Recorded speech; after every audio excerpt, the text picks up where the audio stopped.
Morning. Hi, Mel. Good morning. Can you hear me? I can. Good. How are you? Good. Let me button up a little bit. I actually have a shirt on. I just got caught up on your TikToks. Pretty cool. I don't know why it can't show or I can't view your Sunday, your Sunday Bruno Sunday. Yeah, I should probably start. I mean, we were on for like 4.5 hours. Be nice to record them, or at least like record it and like take blocks out of it, you know. I mean, there's some good content there. I feel like it's sort of, I have to repeat myself. Hey, speaking of recording, we only have 2 Zoom meetings up on YouTube. We should have a third. We should keep working on that. I think it does a good job, because if I announce it on Sunday and people go there, we should either do them all or just shut the thing off. Okay. I had a little trouble at the beginning thinking that if someone else joined or started the meeting, that it doesn't matter. It just, I've got it figured out now that I'm joining every week, whether I stay on or not. Yeah. I'll be able to post them on my computer, record them, and then get them over to whoever needs to upload if they need editing. Do we know if anybody else is joining us?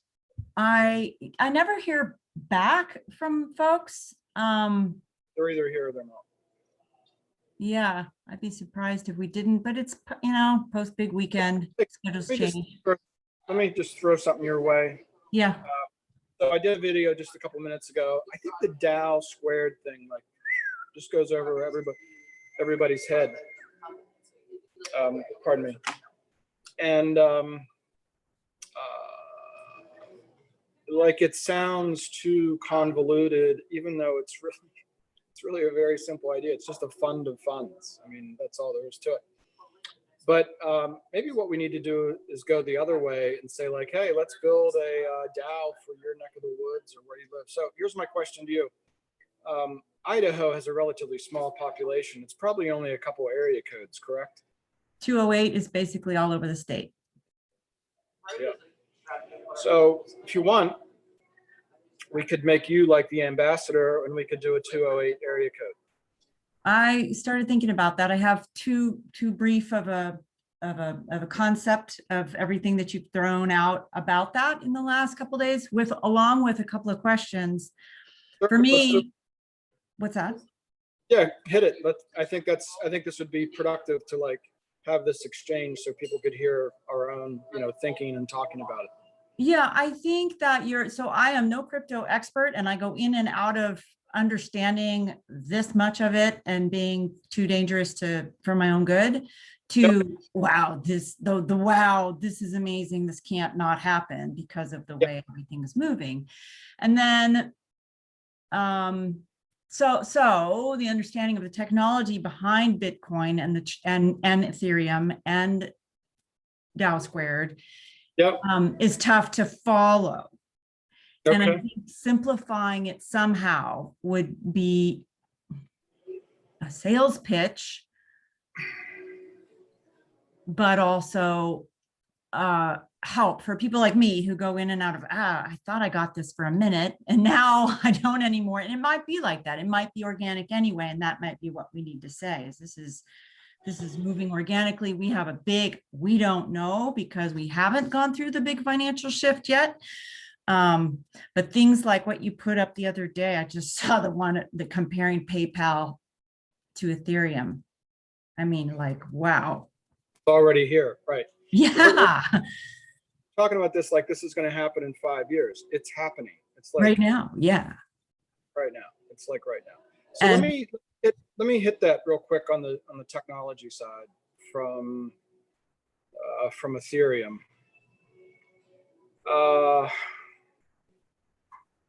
Sometimes I think, you know, analogies, Elon Musk says we shouldn't use analogies, but he's a douche. I think what it is, it's sort of like 1947 or something like that. Fender amplifier company made a Telecaster, right? It was the first electric guitar. And then it was originally really like a jazz guitar.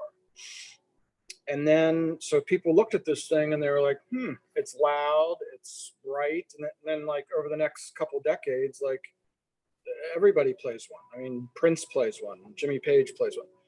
And I think that's sort of what Ethereum is. It's like this thing that's so ubiquitous and you have no idea what it's going to be used for. It's going to be used in jazz. It's going to be used by Steely Dan. It's going to be used by that. And all we're doing with the DAO is an application of everything that's been built with Ethereum. Like you could just send an email right now to Jack and he could make, is it 208, your area code? It is, yeah. Yeah. I mean, he could make that token this afternoon. And then we're going to make it, basically it's a glorified LLC agreement with an addendum behind it that says this entity is now for, this LLC is now a DAO under the new regulations created by Wyoming. And it's owned and controlled. If you understand an LLC, a DAO is very similar. Like they use the word in a LLC agreement. It's almost like a partnership, but they use the word member. You know, like in a corporation, you don't say that you're a member of General Electric. You say you're a shareholder. But in an LLC, you say you're a member. So a DAO is really like sort of like a glorified LLC, and that's very much how I look at it. And the members control it. Okay, so from a regulatory standpoint, it's easy. From a technology standpoint, it's easy. And I think the reason people can't wrap their head around it is because it's so vast what it could do. But the technology and the regulatory standpoint are not hard. I mean, it all exists. It's just to jump on it. I think if you read that thing from Raoul Paul that I posted, where he said nobody understands how big social capital is going to be, and I completely agree with him, because what he's really saying is, if there's $88 trillion of managed assets, and Paul Tudor Jones says it's all batshit crazy, it all needs restructured. That's basically what he's saying. Like, and we don't know what that restructuring will look like. It could be just massive inflation. It could be interest rates start to. I don't know. One of the things I try to do on the Bruno channel is not get caught up in these camps, like the inflation camp or the deflation camp or the Dow's going to 5,000. We don't know what the fuck's going to happen. But what I'm saying is, if you understand that Ethereum is this transmission of value, then everything needs to be restructured. My thought pattern is like, let the people of Idaho figure it out. I think and I don't know exactly what they're going to do. From our standpoint, all we're going to do is like create the technology, create the regulation, create the plumbing, and create staking pools, because it's easy. I mean, we could put, let's say, I always like the math of 10,000 times 10,000. I mean, the state of Idaho probably has 1 million or 2 million people in it. Like, call me crazy, we should be able to find 10,000 people with $10,000. So that's $100 million. So now people will go like, wow, I had no idea, like we could aggregate this much money together to go do whatever. Like, I don't know if downtown Boise needs rebuilt, or people want to buy farmland or save ranches or what. I mean, you can just go on and on and on. And I don't really care about that. And that's like, what happens with the money afterwards is like a secondary thing to be decided by the members. So from an execution standpoint, it's like easy. Like, we could do it this morning. I mean, like, I could just call Jack right now and be like, Jack, we need to dial 208, hit that, and it's built. And, you know, somebody needs to like explain it to the local people that this is their thing to play with. I frequently reference North Dakota because in the Depression, they created their own bank called the Bank of North Dakota. That's a state chartered, state controlled bank, much in this theme that I'm presenting to you. I mean, I talked to some people that I met out there, and they said, during the Depression, people were afraid of banks. They looked at it that Wall Street was preying upon farmers and ranchers by foreclosing on them. So my thought is it's very similar to like a bank, only instead of like being a lender, because there's lots of lenders, there's lots of places to borrow money, it's more a resource of equity.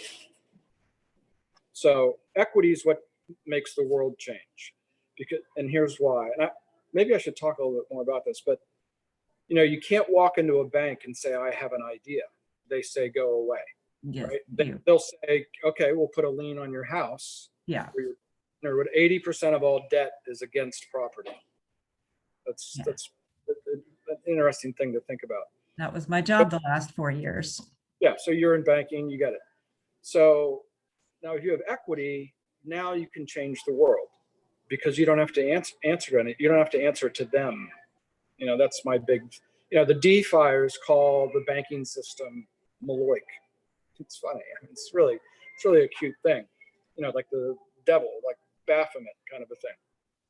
So it's really, I can't really stand up and say it's a private equity fund, but it's very similar to like Idaho needs its own fucking private equity fund.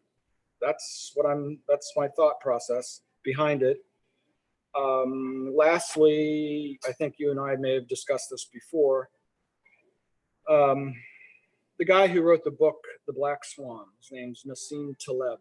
I don't know if I'm pronouncing that right, but I saw him interviewed with his mentor, Benoit Mandelbrot, right at the height of the 2008 like disaster. You know, the market was going down 700 points a day and all that.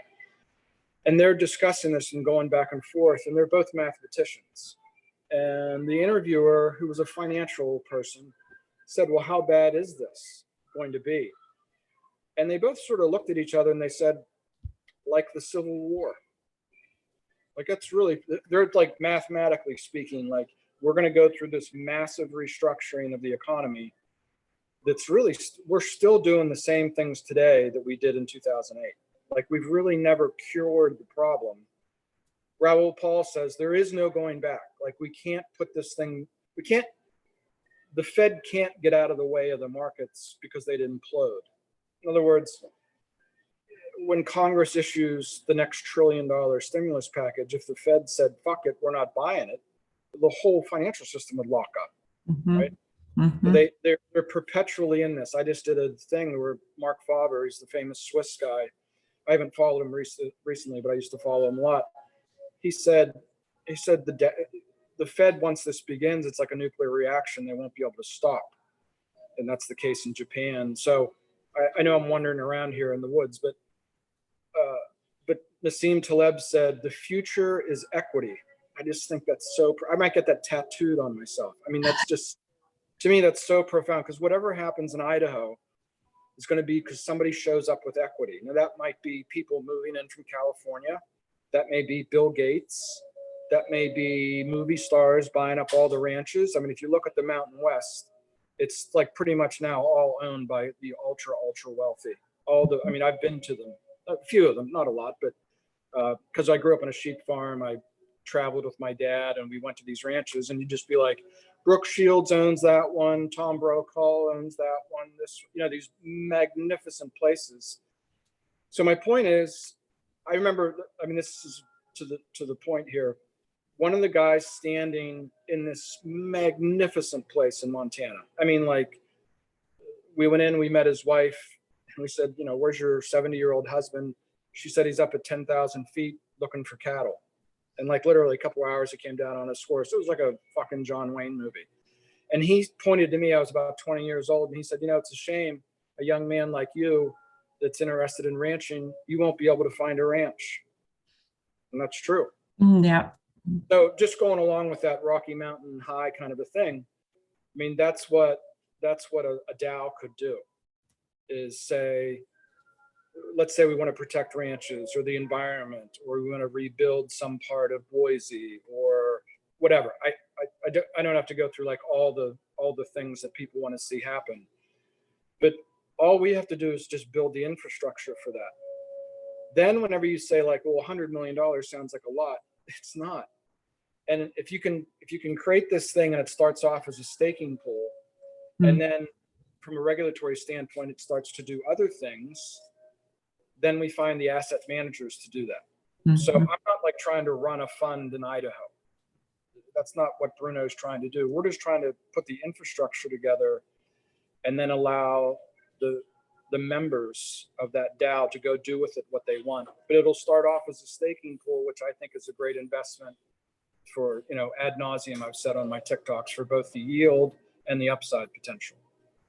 So I don't know if it's really just a fund built on Ethereum. That's it. It's so ubiquitous. It's like a glass of water. It's like, what's that for? Well, when you're thirsty, it's good to have around. So if people want to, as people get spooked, and a big part of my theme that I tried to do on Sunday was, it's sort of like with the markets going so high, everybody thinks like, I have to participate in that. It's just human nature that if you're in a casino and the guy beside you hits the jackpot on the slot machine, you're more inclined to sit there and keep putting quarters in. It's just how human nature works. And, but I think at the same time, people are like, what's going on? And they also have a sense of like, are we in control of our own destiny? And I think the answer to that is no. And I think people having a sense of like, well, why don't we go put our money together to go do something? That's social capital in a nutshell. If you have to run, I'll quit right there. Well, I have a lot of ideas. I'd rather bounce them back and forth in an email to maybe you would just really dumb it down. To really dumb it down to someone who has just put their interest in, well, it's based in fear. Like, what if the financial system really is crashing? Someone who is in the banking system and doesn't see it ever, ever, ever changing, but then has heard enough, like, what if this really does flip? Then you have to be able to explain it to them in a hurry because of how fast the market's going. And if they haven't been following all along, it's kind of hard to do because it's. Yeah, it's moving so fast that, I try to quote Raoul Paul once in a while, but he said he's never seen anything like this. We just lived through like the creation of the internet, which started when I was in college. It was like really like a 25, 30-year project. I think the big reset, the great reset, going to the digital financial system, I think it's not going to happen in 30 years. I think it's happening in like 3 years. And I think one of the ways to present it is so it doesn't come across like a conspiracy theory. Most people look at it and go, wow, this looks like a pyramid scheme or Ponzi scheme to me, for one, when they first look at the basis of the trust in Bitcoin and Ethereum and anything technology, anything that's financial that is technology based, which if you really understand it is kind of silly, but it's about trying to make it a real linear explanation of what it is. So I think we can maybe. You're right about the conspiracy thing is, right after the Federal Reserve was created, Charles Lindbergh somewhat famously said, like, this is an international conspiracy of the bankers. And he was right. I mean, they want to survive, and they've been doing it for a long time since this country was founded. So right. Really, like, I have a friend who jokes with me. He says, like, everything is true. All the conspiracies, they're all true. That's the problem. Does that make them conspiracies? That's funny. His handle on Zero Hedge is everything is true. He's a smart guy too. But anyways, yeah, I think part of what I'm trying to do on Bruno is to, like, people, there's something about money that makes them like sort of lose their normal footing in life, and they very quickly feel like there's a conspiracy or feel like something's fear of missing out, FOMO. While at the same time, when they look like in the crypto space, they just see like the moving prices and they're not really focused on like, well, what's being built here? And so that's a big part of my theme. I also think that it's sort of like describing a glass of water or a pizza or something that's very simple to people. They go, what?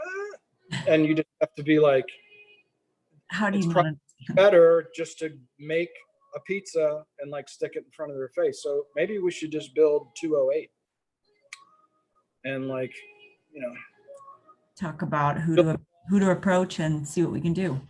yeah. And like, you're in control of the wallet, and, you know, we'll have to get fingerprints and, or not, you're in control of the wallet. What we should do, as we've discussed with,